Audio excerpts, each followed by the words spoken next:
Good morning and welcome to Breakthrough Walls. I'm Ken Walls and I'm your host, and I am really excited and grateful to have my buddy Brian Hess on the show today. Today is actually Brian's birthday. He's 40 years young today. So I want to welcome Brian. Brian, thanks for coming on the show, bro. Appreciate you, man. Thanks for having me. Ditto, dude. Ditto. Look, I got the balloons. Yeah. Happy birthday, man. Thank you. 40. Thank you. Hard to believe, right? It is hard to believe. I remember being 40. I hope I remember being 40 down the road here. So that's always a positive if you remember that, right? Right. So dude, I know you were on the show last year from your truck cab. I was at a truck stop in my truck cab in Northern Ohio. I was in Northern Ohio somewhere at a truck stop. Yeah. So a little better setting this time. Yeah, and hey, Mike Fallett's on. What's up, Mike? Eric Cornelius. We got some people on. So he said he doesn't look a day over 39. Eric thinks he's a comedian. So, hey, thanks. I take all the compliments I can get. Right. So, you were on last year and you kind of told your story, but why don't you do a little bit of a recap of, where you're from, where you're born and raised and all that? So, born and raised in Uniontown, Pennsylvania, so Southwest PA, small town, south of Pittsburgh. So I'm a Pittsburgh boy through and through, black and gold till I die, but born and raised just outside of Pittsburgh. So dad was a steel worker, mom was a stay-at-home mom. So, traditional American family. I just was on Carl's show a few weeks ago, talked about, just learning a lot of blue collar type grit from my dad, working hard for, he worked at U.S. Steel for 43 years. And so I grew up around that hardworking blue collar mentality. And so that's where I get a lot of that just grind it out, kind of whatever it takes, grit of mine. And so, graduated high school, kind of made my way down to the city from there, went to college, didn't finish college, went to Pitt, but didn't finish, got out, got a job doing what I was going to do anyway. So I was going for business. And, man, the journey that I took in the business world is an odd one, right? So from working in the retail setting to ended up in corporate America with Verizon. So was a sales leader, director at Verizon. Managing teams of people that sold to small businesses, and ended up relocating down to South Florida with Verizon. And then, believe it or not, got hired by an asphalt paving and concrete contractor that was originally from Pittsburgh when I moved down there. So he recruited me away from Verizon, which I thought would never happen. I just figured I'd stay in the corporate world forever. But I saw this little glimpse of small business, and it was interesting to me. I thought, man, this is pretty cool. I've always done well in my career. I was always successful at Verizon, and, really wanted to take a shot to see what's it like, when you do it on your own or more on your own. And so I stepped into private business and was very successful with that company. We grew that company significantly over a couple of years, and then decided eventually I was going to step out on my own and step into the crazy world of entrepreneurship. And let me stop you for a second. Let me ask you, because you just covered like 30 years. Yeah. I'm kidding, in 5 minutes, but no, like 40. Yeah, and we got Eric Cornelius over here being a smart ass. Pittsburgh has a football team. Yeah. Couple championships too. Yeah, like 6 of them, I'm pretty sure. Yeah. I'm as most people know, I'm a Steelers fan too. So, but so you covered a lot there, and I want to back up a little bit and say, like, What are some of the, because you and I are really good friends. We talk a lot on the phone. I mean, you've called me at 11 o'clock at night going, dude, I'm heading to Atlantic City for a job quote. I got to be there at 4 a.m. And I'm like, what? And like, No, you're the only person going to be awake, man. So, yeah. I'm you like, dude, I got thought to I keep was it. the only crazy one here. So, man, I'm getting a flicker. Is that on my end? It must be. Something's up. But so what are some of the, whether it goes back to childhood, and I've met your parents, and I've been in that house actually that you're in, and that's where I met them, and dude, like they're two of the most incredible people in the world. But like, what are some challenges you've faced along the way? Because you've told me some of them, and we don't have to name names or get real specific, but I think because this show's literally, that's what it's about, right? It's about helping people have a breakthrough that are hitting the crap in life and can't get through it. Like what are some of the challenges you've had along the way that you thought, I'm not getting through this? Yeah, I'll go back to, when I left corporate America, I had a nice cushy corner office job. And, although I was successful, it was a lot, from an effort standpoint, it was a lot easier than what I do now. And, so I took a leap of faith to go into private business. And not long after I arrived at that company, I started to realize the inner workings of it were not exactly, what I expected. And so, that turned into a very interesting path of trying to correct some of the things within that company that I knew were, didn't match my ethics, my values, that kind of thing. And so, through that whole entire process, I was scared to death, man. I thought, man, what did I just do? I left the comfort and stability of this great job. I was on an upward trend in corporate America. Could have just stayed the course and, had a pretty solid life. But, for me, it was like, it was more than money. Stepping outside of corporate America, it was about passion and finding what I was capable of doing. And then to run square smack into a wall, like, holy shit, what did I just do? To not just me, but to my family and, everything else. It's like, you got a lot riding on that. And so, through a couple of years there, I found out how to fix some of the things, but you also figure out that, sometimes you're not able to fix some of those things. And, Right. So leaving that company, to give you an idea. So when I left that company, I had Paisley was already born. We had gotten married. Some really major things went down within that company in January of that year. So Lori and I, What year was that? that was 2014. Okay. So that year in February 14th, Lori and I were getting married. So we already had one baby. And the week of our wedding, we found out we were having another one. Oh, wow. And so I'm weathering a storm within that company, a pretty major one, that during that time. And I'm like, man, so then I had a buddy, that owned a different, and he's like, man, we should start something. But I had a non-compete and all these challenges that kind of restricted me from being able to do that. So, I kind of went into business with him trying to, finagle away. How do I work around this non-compete? Worked with him for a couple of months, and we had a deal that he never ended up paying me. So I lost a ton of money and never got paid. And, Wow. tried to help him build a business and ended up getting hosed in that deal.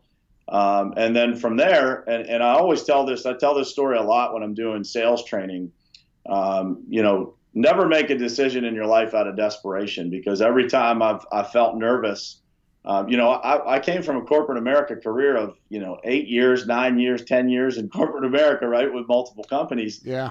So I just thought everybody was cool and honest and legit. And, you get outside of those big corporations where most everything is pretty on the up and up, and you realize that, not everything is. And so I went from there and partnered with another guy to start another company. And that company grew so fast that it went out of control. And the guy was like, man, should we sell it? Should we not? Like, made a deal to sell it. I had a job with another company and that went sideways. And so the list goes on. I mean, we could have a 2-hour show on just that story of going through quite a bit. And as I got through that, I ended up leaving the asphalt industry altogether and getting a sales job and just saying, man, I'm done with this, and just going to basically create these companies as a side hustle, and lo and behold, I get drugged back into it to help another company that ended up being sold. And then here we are today. We formed the Pavement Group, last year, and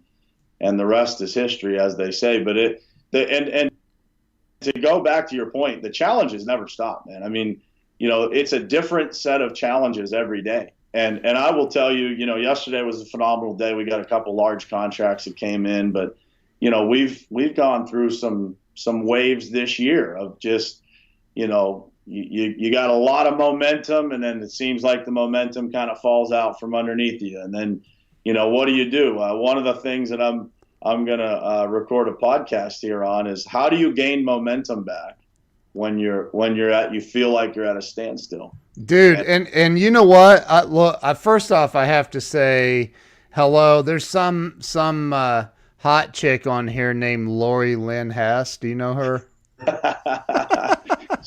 She is pretty hot. Yeah, I do know her. Yeah.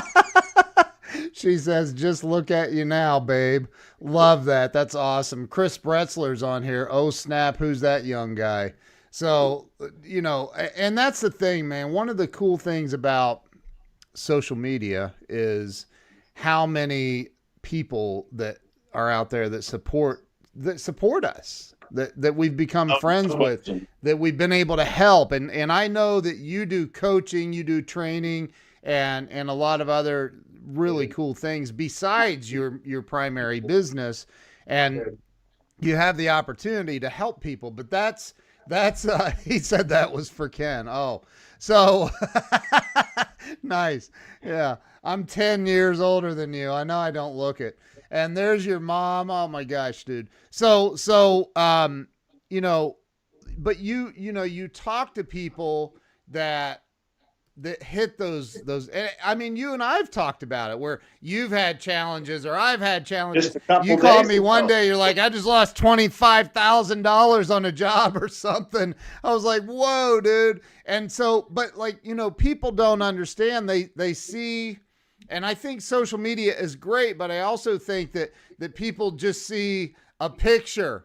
They only get to see a little window of, there's how many seconds are there in a day? I should know. I've seen the post so many times, 84,600 or something, right? I think you're correct. Yeah. So you see a picture, that's 1 second of the day, right? That's 1 second of the day of somebody smiling, but then the rest of the day, like what's going on then? And you've been through that stuff. And so when you're talking to people, when people call you and say, dude, I need your help, man, I'm freaking out, I'm, blah, blah, blah. What are some of the things that you do to help that person in that moment? Number one, I thought about this long and hard because I planned on doing a podcast about it. And it's, for me, I'll tell you what I did. And it was this weekend, I was like, man, I need to personally, because there's a lot of people that rely on me for inspiration, energy, all those kinds of things. And so when I'm in a funk, I got to find my way out of it so that I can help these other people. Right. Yeah. And so for me, it is do the things that make you feel accomplished.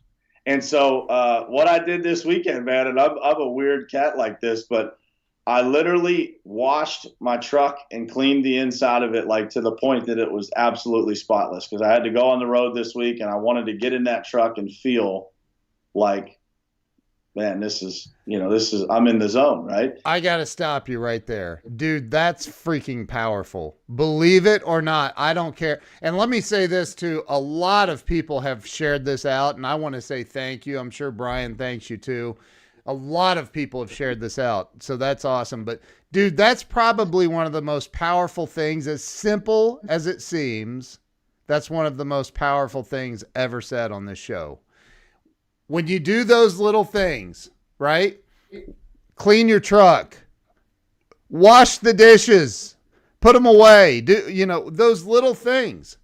Yeah, and what's funny, man? I had five big meetings, 5 site visits this week that are, probably a combined $3 million worth of business for our company potential, right? Yeah. And I pulled up to those sites feeling like, here I am, right? Yeah. And so the second thing that I did was I cut the grass around my house. There's two things that, man, growing up, and my mom's probably on here, but I always liked having a well manicured lawn. And my dad was always a freak about having our cars clean. And, to me, it's like that appearance, there's something about it. It's like having a clean desk, having an organized, work environment. Those little things, man, are what start. And so I worked my ass off this weekend doing those things, getting my house ready before I had to leave on Sunday.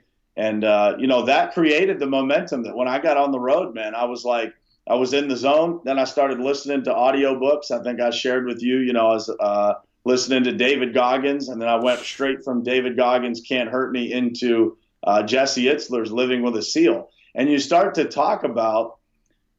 think about and talk to other people about the things that you're consuming. And so for me, it was like those books taught me or reminded me a lot about life is really about how well we can embrace suffering, right?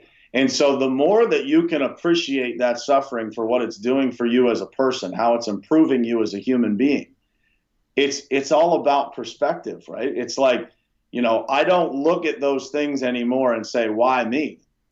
I look at those things and think to myself, like, I was gifted with this adversity. Yeah. And that's the truth. It took me a long, long time to not think, why me?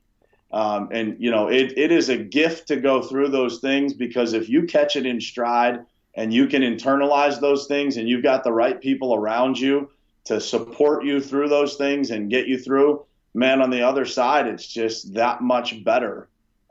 You learn a lot more. I made a post last week about, admitting your mistakes is not a bad thing. It's actually admitting that you're smarter. Yeah, and I got to back you up just a little bit, man, to David Goggins' book.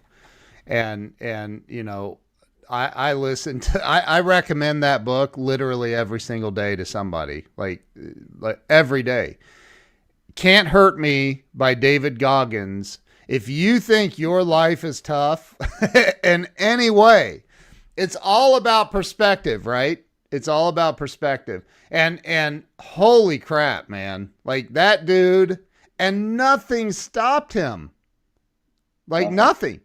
And I mean, you can go back to the beginning of his life and it's like, okay, that was enough to stop most people, right? And it still doesn't, by the way. No. Like he's still going. And I mean, heart surgeries and, being born with a heart defect. And, I don't want to say too much. I don't want to ruin the book for the people who are out there. But, it really just teaches you about the most important thing in the world is mental toughness, right? Yeah. And so, I started the program 75 Hard because I knew that I needed some improvement on that discipline and mental toughness side of my life. And man, it has done tremendous things. And I'm actually glad that I didn't start until after I had been through a little bit of suffering myself. Yeah. Because you can relate to it and you start to think to yourself, there was so many times during this, I think I'm on 58 or 59 days of 75 Hard, but so many times that people told me, oh, you should slow down, your knees are sore, you should take a day off, or you should, and listen, man, we could just cave in and give in to all those excuses. And the reality is that is how the world lives. We all do it because we are programmed from a very young age to be that way. And the reality is the elite that you admire on social media that have actually made it, not the posers, but the ones who have actually made it, every single one of them has learned how to suffer and put a smile on their face. Yep. And appreciate that suffering for really what it is. And it is there to teach you a lesson. The fulfillment of life comes from overcoming obstacles. It doesn't come from from driving down the road, getting every green light. If that's what you pray for, then shame on you. Wow. Dude. Right? Because the reality is what you should pray for is experience. The experiences in life, dude. We have built a friendship on having conversations that are probably 60, 70, 80% about adversity. It is. It's true, and man. It's closer true. to somebody by discussing the tough things in your life, man. And your closest friends, what do they open up to you about? The difficult things. Yep. And the closer you get, what do they talk to you more about? The more difficult things. They start to open up, right? Yep. And they start to share with you the most difficult parts of their life. That's the gift. It's true, man. Absolutely true. My wife's on here. She said happy birthday to you. Thank you, Jill. I appreciate that. Thank you very much. And she's been to your house too, man. You guys are awesome. Met your whole family. I think our kids even got into a fight. I'm kidding. It's always lively, man. It's always lively. I'm kidding. I don't think they fought. But you know, I mean, so the adversities in life, and again, you know, I've always said, like, you don't learn. I can watch you walk up to a hot stove and put your hand on the burner, maybe even watch it sizzle and hear you scream and cuss and all that. But I don't truly understand how hot that is until I touch it, right? And people are like, well, dude, you made this big mistake, and then we play it over and over and over and over in our heads. And the fact is people see the mistake that we make, maybe, right? They're not playing it over and over and over in their heads. We're the only ones doing that. Yeah, right? 100%. It's literally, man. It's and this is really, really, you know, in the Can't Hurt Me book. Yes. It talks about mind control a lot. And, you know, I felt like I've always been pretty good at that. You know, I'm really good at redirecting other people. Sometimes I need to be a little bit better at redirecting myself at times. Like, you know, not that I don't ever redirect myself, but it's just the speed at which you're able to do it is the speed at which you're able to get, you know, back on the horse and get back to what you're really supposed to be doing. But that mind control, man, is really, that's the difference between the elite. Like, if you just analyze athletes in general, you know, how is it that certain athletes are able to make that clutch shot? I believe that if you look at an NBA basketball game, a lot of the guys that are on the court probably have a very similar ability, but they can't calm themselves to use their natural muscle memory and drain that shot when the pressure's on. Why is that? Because they haven't ran through enough adversity to calm their nerves. It's not that people don't get nervous. It's that they learn how to control it. That's right. It's mind over matter, right? That's right. And people, like, you know, and Goggins talks about it in his book. Jesse Itzler, in his book, Living with a SEAL, he talks about, you know, Goggins said, all right, in day one, he's like, all right, get up there on that bar and give me 100 pull-ups. And Jesse says, and of course I got up there and pulled off 100 pull-ups and got down and said, okay, what's next? And then he goes, okay, no, that didn't really happen. I did like 4 or 5 of them and said, oh my God, I'm done. Right. And he's like, no, you're not. Get up there, you know, and that's what it's about, man. And he says that in his book that when your mind tells you, I've done everything, I have nothing left in the tank, I've done everything, you've only hit maybe 40% of your potential. I mean, and I strongly recommend that book. I mean, seriously, because I was listening to it. I'm gonna try like hell to get David Goggins on this show, man. And Jesse Itzler, I'm coming for you, man. You're gonna be on. I love that dude. So you know that people don't realize how much strength they actually have, and so they cave. Yeah, and I think, you know, another important thing, man, is, you know, I talk a lot about this regularly, but your circle, you know, Because let me tell you something, man, no matter what, no matter how mentally tough you are, no matter how strong you are, there's going to be times in your life where having someone, to help you out of that split second you have some weakness Yep. makes all the difference in the world. And so, it's that circle of yours that's going to help you. If you don't have the strength right now and you're looking to start something, borrow somebody else's strength, man. That's why coaching programs are what they are, because you're able to gain energy, gain momentum, gain confidence through somebody else. And then those people, if they're doing their jobs as a coach, they will teach you how to manifest that yourself. And that's the idea. Is I'm not there yet, man. I rely on other people still too. I'd be interested to hear, when you interview David Goggins, does he ever borrow strength from somebody else even still? Because it's that, there's a reason why we're dropped on this earth not alone. And it takes an army of people to build a life the way that people do. When they say, use the word self-made, there is no such thing. There's always a whole group of people, behind that person that you're looking at. Amen. For me, man, I get the honor and privilege to be in front of a lot of people like this. But the number of people who are behind me, alongside of me, doing all of these things in my life, man, is like unbelievable. From business partners to, people that we work with, the contractors that help us out in the field, my family, my wife, like these people are all right alongside me. Sometimes they got more energy than I do, right? And I'm feeding off of them to keep going, when, deep down inside, I'm thinking to myself, man, can I keep going? Yeah. But those people, and listen, it's a back and forth. Sometimes you're lending energy to them, and sometimes they're giving it to you.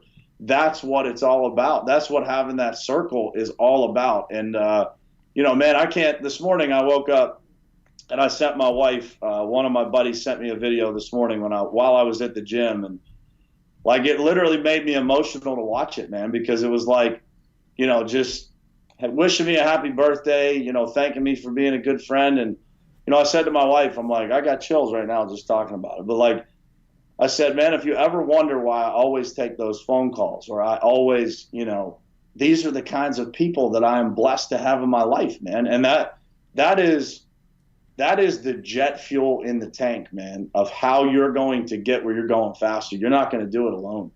And dude, you're 1,000% right. And again, and there are some egomaniacs out there, especially in social media land, that talk about being self-made and they did it all on their own. And the greats, I mean, the true greats, Ed Milet, which we're going to talk about that interview you told me to check out.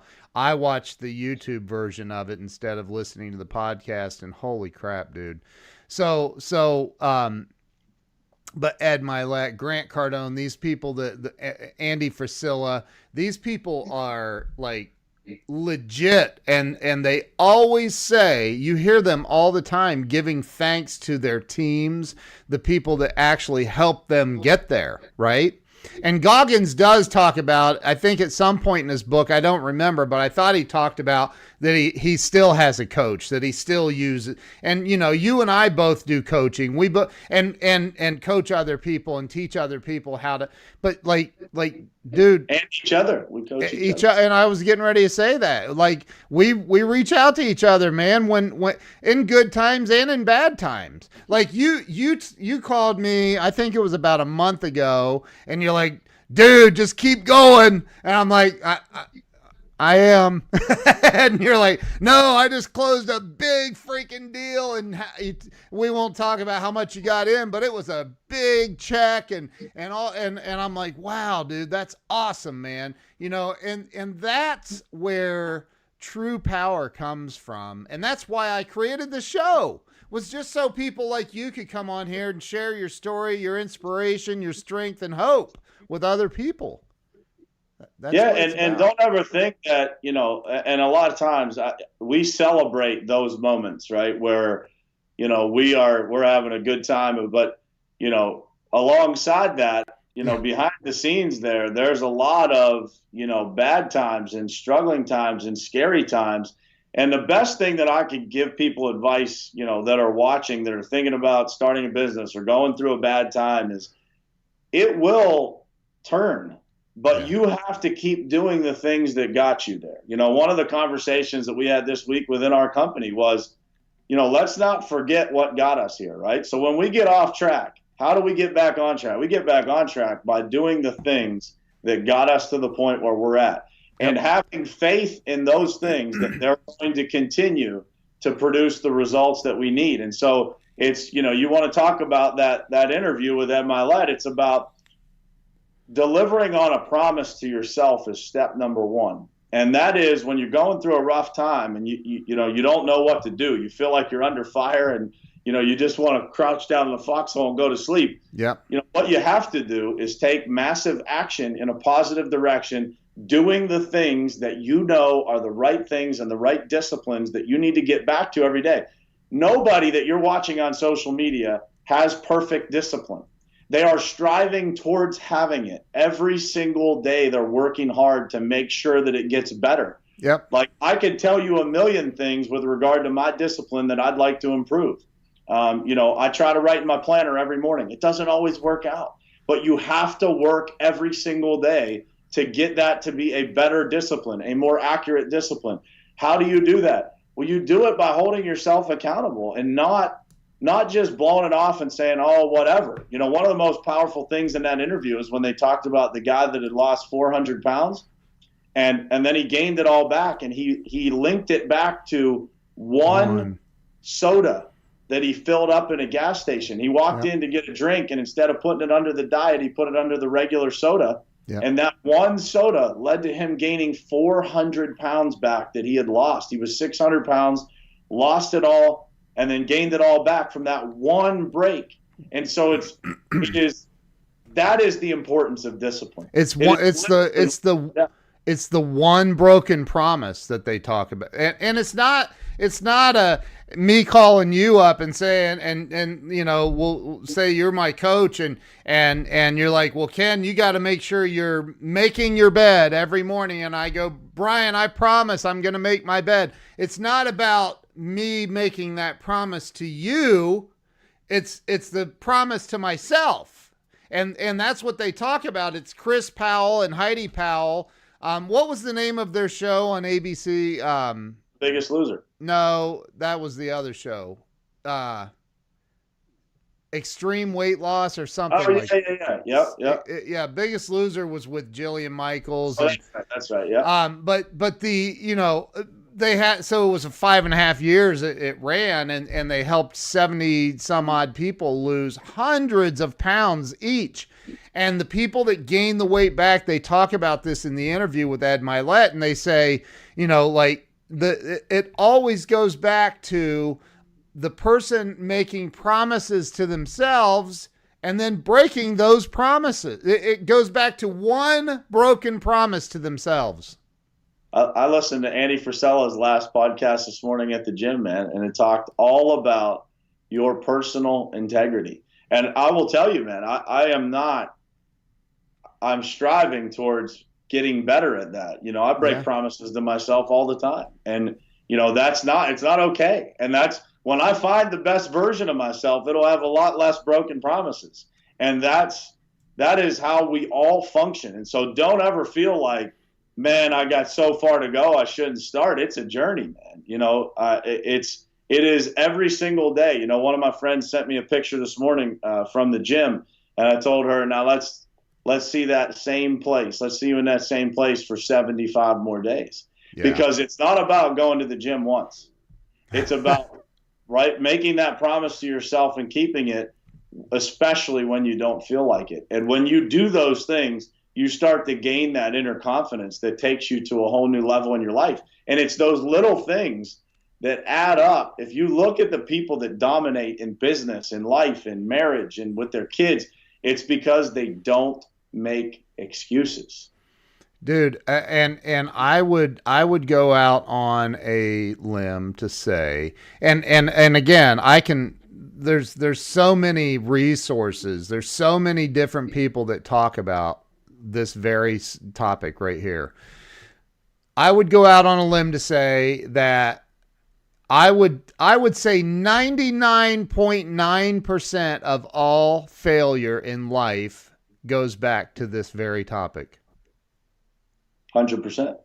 I think that people do not realize that I say to myself, okay, I'm going to, as Grant's always talking about, beat the sun up. Like, I'm going to beat the sun up. I'm getting up at 5 a.m. The sunrise is at 6. I am getting up before the sun. Whatever the time is, you say to yourself, not the world. The world doesn't give a crap. They don't care if you beat the sun up or you sleep all day. It's you, right?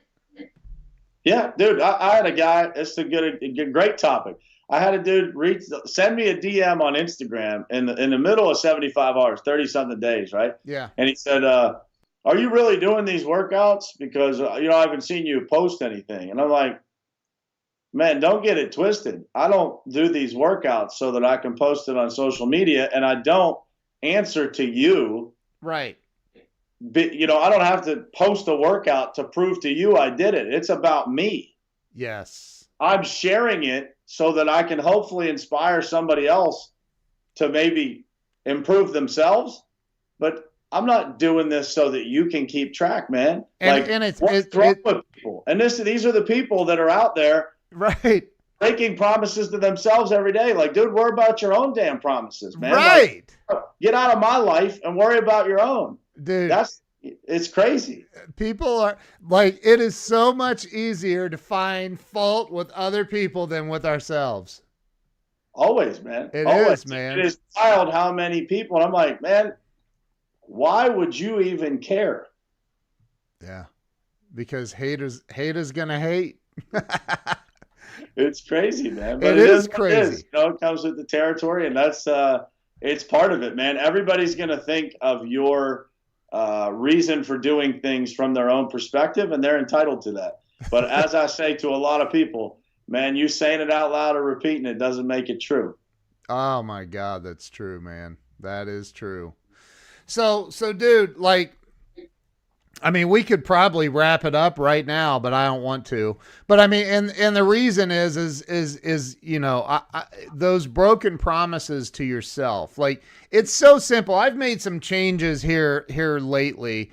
I have Colleen Reynolds says haters with a bunch of angry faces. You got to love your haters though, man. Because the haters are what they provide fuel. They really do provide fuel for getting to the next level in life. And I never understood that. I never understood that until recently. But, I made a huge change recently. I've got this beautiful iPad sitting next to me, and I've been for the last couple of years taking all my notes on the iPad, or if I don't have it with me, I use the Notes app on my iPhone, and even doing some of my goal writing and stuff like that on there. And it was just a few days ago, I forget. Oh, I found an old paper tablet, and it's like, dude, we were killing it in life back then. And I'm looking through, and I have notes from a meeting with Grant Cardone that I had. I had all these other notes from all these different people, and I'm like, man, I wonder if there's any connection between using an actual pen and real paper. And so, like, I started taking notes and writing things down and all this on actual paper, and it's completely different. And I forgot, and I'm 50, I'll be 51 years old. And it just occurred to me that maybe I should be using real paper instead. And so, it's these little tiny shifts that we can make in life that make all the difference. Yeah, I think, man, once you get to the point of, who you are, where you're going, you're no longer looking for these massive transformations, right? You're looking for inches. And so, I consume a lot of books, audio books, podcasts, things like that, because And I always say, like, I'll look back after an hour, right, of listening to a podcast, and if I got one thing out of there that really triggered my mind to think differently, it's a huge victory, because it will play over and over and over again in your mind to keep you on track. And those are the things. It's like, find those people that influence you in such a positive way and listen to their content, and then listen to it over again. Yeah. There's books that I've listened to 4 times. This book I've read probably 5, 6 times. Yeah. Every time I read it, it's like there's something new that I pick up that's different than the last time. Right. Sometimes it's in my marriage. Sometimes it's in business. Sometimes it's in friendships. But it's the proving that you are always under transformation. Yep. That you can read the same book, but it gives you a completely different meaning the next time. You pick up on different things that improve you. Yes. So it's constant, man. And you got to look for those inches, because at some point in your life, those major transformations need to, you got to be careful making too many of them. You're just constantly reinventing yourself, and you're not really, filling in the blanks that you need to. And here's the other thing is listening to and watching and reading books by people who've made it, like people that have, and I don't, everybody's definition of making it is different. I get that. But I'm talking about like Chris and Heidi Powell and Ed Milet, right? Like it was literally Chris was, before the huge shift into fame and the TV show and all, the dude was hundreds of thousands of dollars in debt, a drug addict, and everything else. And Heidi, couches. Yeah, he was sleeping for 6 months or more. He was couch surfing. His own friend's house. Yeah, because he slept on his couch too long. Exactly. And Heidi struggled with an eating disorder and all of these things. And then, they just kept pushing, man. They kept going. They kept going. They kept going. They didn't give up. And that's the thing is, you see people that maybe start a business, right? And everything goes wrong for 10 years. Andy Frisella talks about that, that when they started First Form, him and his partner, he didn't eat. He made, how much was it? I forget how much it was. 50,000 over 10 years. Yes. Not 50,000 a year for 10 years. $50,000 in the total first 10 years of his business. Right. Yeah. Right. And so, but he never gave up. He never gave up. And he kept pushing forward, sleeping in the back room of a store, like for 10 years. Yeah. And one of the chapters in my book that's coming out soon is called It's What's Supposed to Happen. Right. And it's the truth. Your perspective on life, you have to be prepared to endure the things. And the bigger your goals are, the more things you have to endure to get them. And if you don't believe that, you're fooling yourself. Nobody gets it by accident. If you want it by accident, go play the lottery. But right. The people who really make it in life, and by the way, money is not the goal. It's not the end goal, and people miss that. Money is a byproduct of doing the right things, of having, making a lot of connections, serving a lot of people, solving a lot of problems. Yep. And people in today's world, it's like, I say this in my book too. It's like people float on the surface, man, like fish food. And they wonder why they get eaten up. And it's like, that's the easiest place for the fish to eat, man. If you don't want to get eaten, you got to go down below the surface, man. But underneath the surface, as you get deeper in the water, there's pressure down there. Yep. And if you can't endure that pressure, then you can never be safe and secure. And that's ultimately what people are after, is the safety and security. It's not the money. It's not the fame. It's not the anything like that. It is serving people. People that have a mission end up feeling fulfilled. There's plenty of people that have tons of money and live in mansions and have yachts that are miserable human beings. And so don't ever set your goals on money, or you will be disappointed because you'll never have enough of it. Dude, that's That's fire, dude. That's like pure fire right there, and it's 1,000% true. And again, there's a lot of people that are programmed to believe that money is the root of all evil, or the love of money is the root of all evil, or and so they're brought up to believe that, rich people are bad, and all of these other things, right? And it's just not true. It's not true. In fact, some of the most giving, caring, loving people that I've ever known in my life are extremely wealthy. They are. And it's something, it says, if they say that or they think that, and if anybody out there that's on this stream thinks that, remember this when you think it. It says something about you more than it says something about that person, because you don't really know them. And the reality is, so many people, even the people that, maybe I disagree with, they probably do far more than what I would ever give someone credit for. And, the reality of it is that you shouldn't ever pass judgment on somebody that's out there in the world trying to make a difference. Yeah. And they're making a difference in the way that they see fit.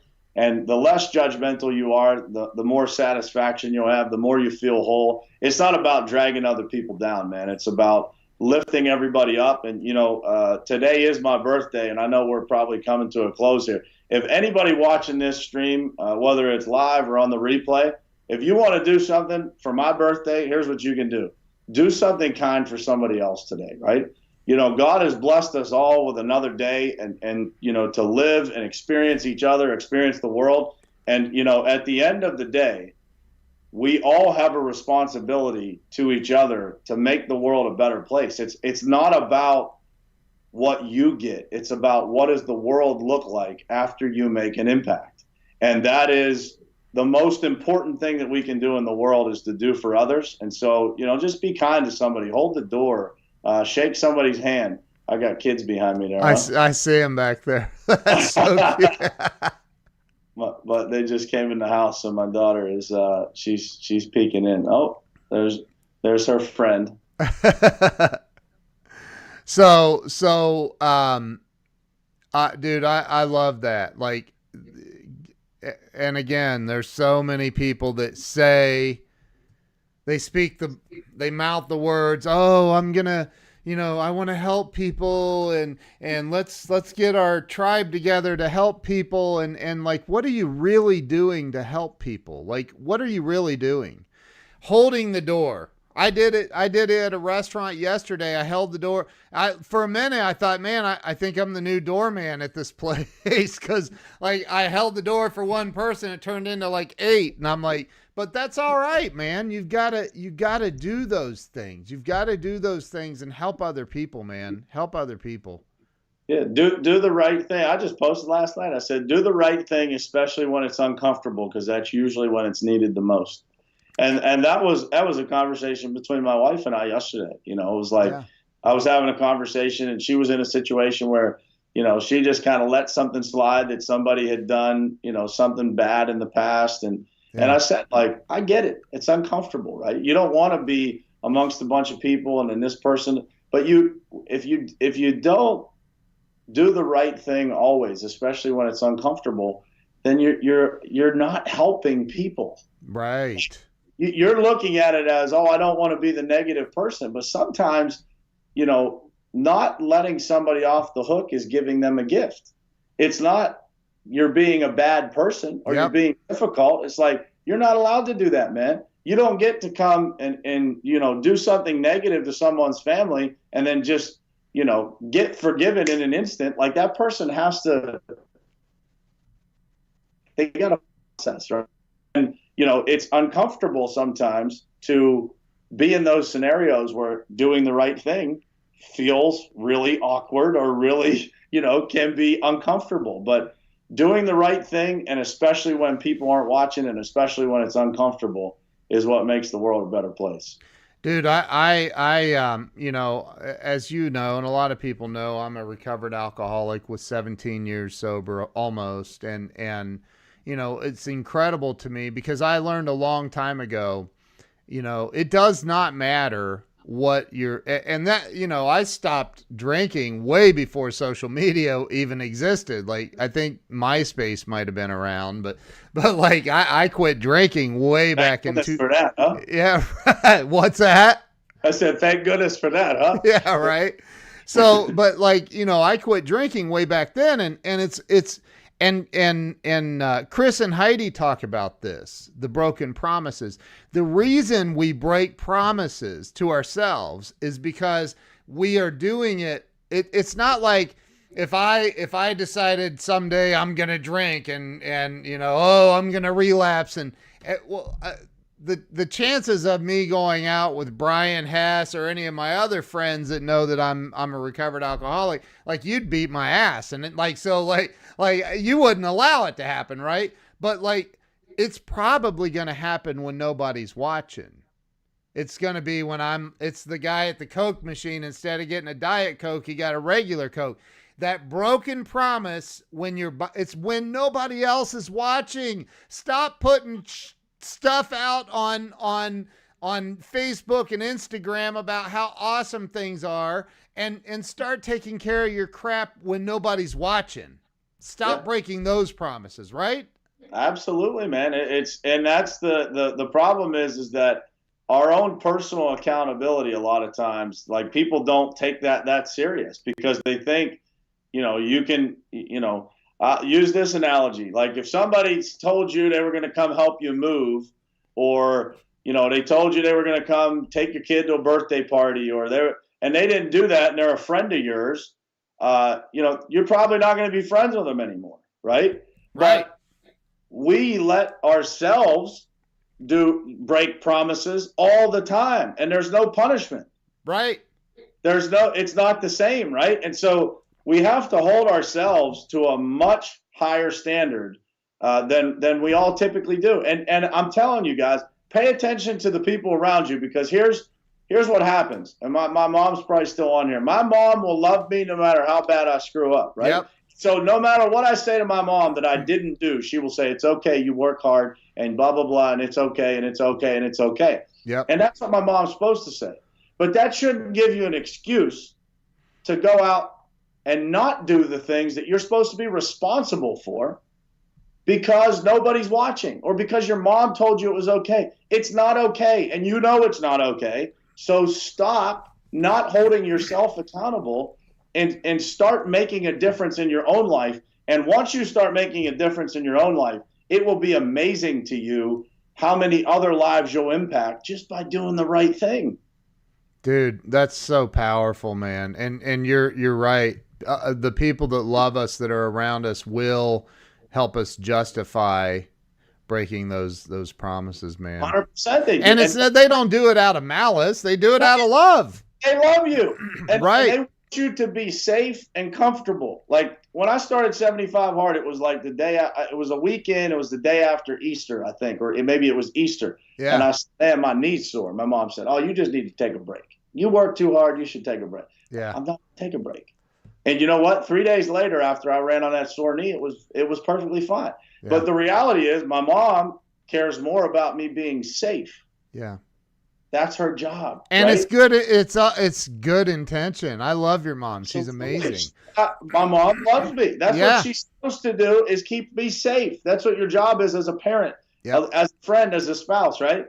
But the reality is, if you're going to do anything great in life, you're going to have to push through the limits, and you got to push through pain, and you got to keep promises to yourself. And if you don't, then don't be surprised when you're looking at other people wondering how they get there, because they all kept more promises to themselves than you did.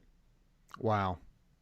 So we are going to have to wrap up here in the next few, because I want to put this interview on IGTV. And if we go over an hour, I can't. So we're at 54 minutes and 50 seconds. So you're 40 years old today, man. And I said it earlier, but happy birthday. There went your smoking hot wife. Rolling around the house. I was here by myself. She's awesome. For 45 minutes, but not anymore. What's that? I said I was here by myself for 45 minutes, but you must have came home in the meantime. It's all good, man. So you're 40 years old. Happy birthday. You know I love you like a brother. And you and I sat out on there's the little one. Look at him. So you and I sat out on the front porch of your house the day you were moving in, actually, Yeah. or well, in that time. Yeah, it was. It was maybe a day after we started. Yeah, day after. Yeah. And we had a long, great conversation, man. And just tell me though, what's coming? What's next, man? I mean, I try not to project too far into the future, and I stay in the moment and plan my plans for sure. But what do you have going, man? What's coming up for you in the next couple of years? I mean, honestly, man, there's a lot of details that we could run through, but it's, I think all the time. I just had this conversation with one of my buddies this morning. I think the future looks different than what I do right now, right? It's like, how do you impact more lives? How do you help more people? How do you, do those things that really make a difference in the world? And I want to do more of that. And, from a business standpoint, the pavement group is great. We got a couple of our guys on here watching right now, and the group of people that we have put together at that company is just phenomenal. And forget about their talents; they have tons of talent with regard to business, but they're just awesome human beings, man. And when you get to work around awesome human beings that no matter what, we all have each other's backs, and at the end of the day, we talk openly. That's what builds a great company. And so, we'll do great things there. And, we're helping a ton of people on Top Contractor School grow their businesses. We got 3 or 4 guys that went through our program off season this year that have tripled or quadrupled their business already year to date, and they got 6 months to go. Wow. There's a lot of great things, and we got a lot of stuff coming down the pike from a technology standpoint that will, influence and change our industry, hopefully. And, but all in all, it comes down to, how do we help more people, man? And how do we, and some of that is related to business. How do we solve people's problems in business? Yeah. Through technology solutions or coaching or whatever it is, or how do we solve our customers' problems by, taking stress off of them? One of the things we say at the pavement group is like, dude, people literally miss dinner with their families because they're dealing with the wrong pavement contractor. Wow.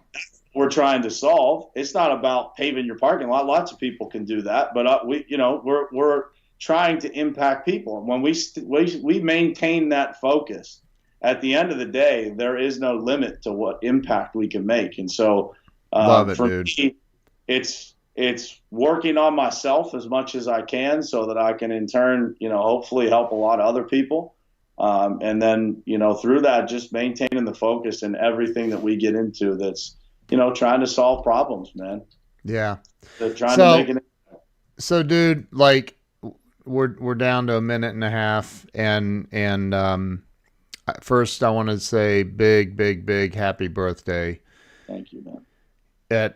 No place I'd rather be today, man. I mean, you're 40. You're 40, dude. You're 40, and I know started, you've lost 26 pounds on doing the 75 hard.